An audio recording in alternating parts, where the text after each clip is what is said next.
భక్తివర్ణ ప్రేక్షకులకు శుభోదయం. 13/4/2025 స్వస్తి శ్రీ చాంద్రమానం విశ్వావసు నామ సంవత్సరం ఉత్తరాయణం వసంత ఋతువు చైత్రమాసం కృష్ణపక్ష బహుళ పాడ్యమి ఆదివారం. పాడ్యం పూర్తిగా ఉంది.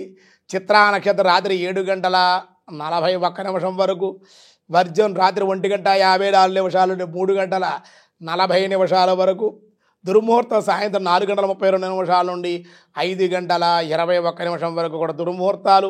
సూర్యోదయం 5:49, సూర్యాస్తమయం 6:10. అమృత గడియల మధ్యాహ్నం 12:32 నుండి 2:32 వరకు, రాహుకాలం సాయంత్రం 4:30 6 గంటల వరకు రాహుకాలం. శుభ సమయం లేదు. అర్షణ యోగం ఉంది రాత్రి 8:26, బాలువ సాయంత్రం 5:23.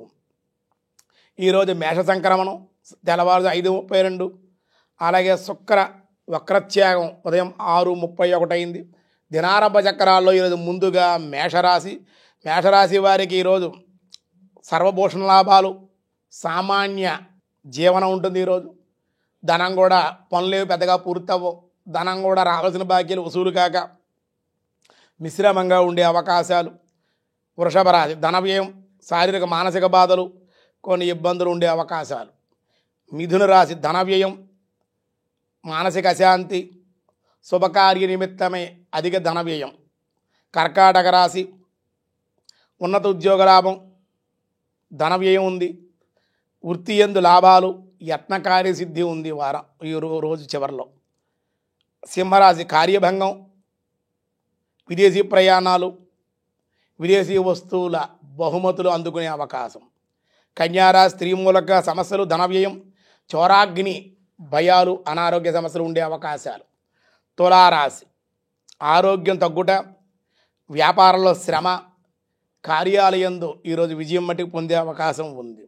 వృశ్చిక రాశి రుణాలు తీర్చుట, మానసికంగా కొంచెం సంతోషం, వృత్తి ఉద్యోగాల్లో ధనలాభం, మానసిక ఆందోళన, వృధా కాలయాపన కూడా ఈరోజు చేసే అవకాశం. ధనస్సు రాశి ఉద్యోగాభివృద్ధి, కుటుంబ సౌఖ్యం, ప్రయత్నకార్య సిద్ధి. మకర రాశి వారి వృత్తి యందు ధనలాభం, వ్యాపారంలో జాయింట్ ద్వారాలతో విద్వేషాలు, కోపతాపాలు ఉండే అవకాశాలు. కుంభరాశి గృహ సౌఖ్యం, శారీరక శ్రమ, ఉద్యోగంలో మానసిక ఒత్తిడి, వ్యాపారంలో స్వల్ప లాభాలు మాత్రమే. మీనరాశి వారికి వాహన యోగం, అధికారులతో వాద ప్రతివాదనలు, మానసిక అశాంతి ఉండే అవకాశాలు, ధనం రొటేషన్ కాక ఇబ్బందులు పడే అవకాశాలు. వ్యాసాయ విష్ణురూపాయ వ్యాసరూపాయ విష్ణవే మార్గాయ నమః.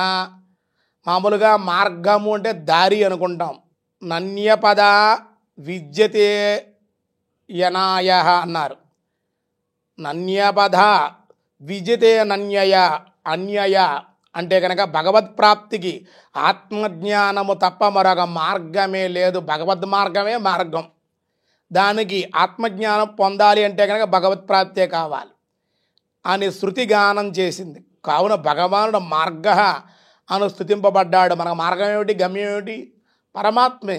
అందుకే మార్గాయ నమః అని పరమాత్మను కొనియాడారు. మిగతా విషయాలు రేపు చూద్దాం. ఈరోజు స్వస్తి.